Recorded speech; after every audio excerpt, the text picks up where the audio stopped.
మొదటి ప్రశ్నకి సమాధానం అవునండి.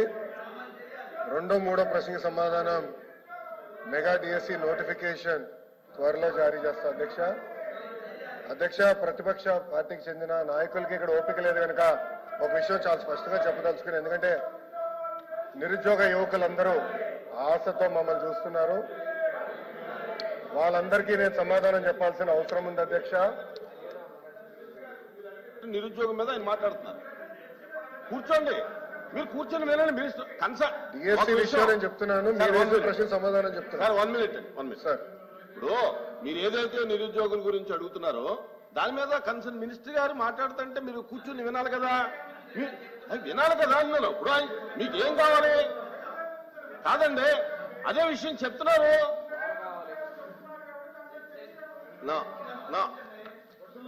అధ్యక్ష,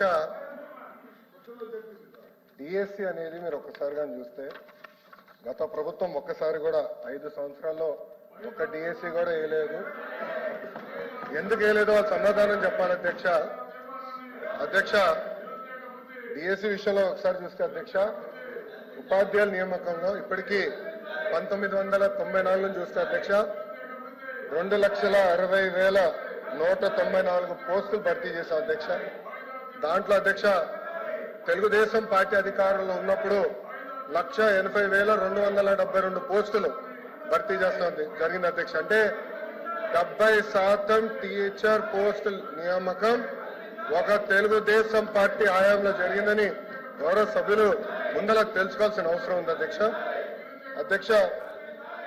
మీరు చూస్తే గౌరవ ముఖ్యమంత్రి గారు కానివ్వండి, నేను కూడా మంత్రిగా బాధ్యతలు స్వీకరించినప్పుడు డిఎస్సి పైన తొలి సంతకం పెడతాం జరిగింది అధ్యక్ష.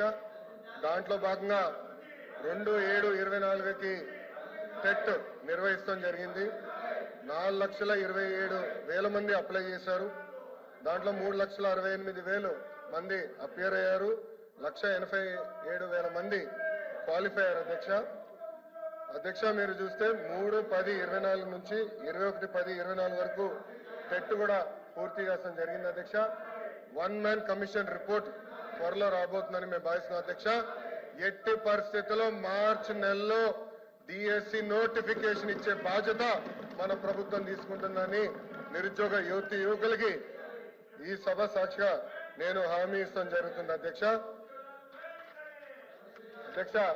విచిత్రం ఏంటంటే నాకు వేసిన 2 ప్రశ్నలు ప్రతిపక్ష పార్టీలు, కానీ వాళ్ళు వేసిన ప్రశ్నల మీద చర్చించడానికి సిద్ధంగా లేకపోతే నిజంగానే చాలా చాలా బాధాకరం. ఇప్పుడన్నా వాస్తవాలు తెలుసుకోవాలని గౌరవ సభ్యులను కోరుతున్నా అధ్యక్ష.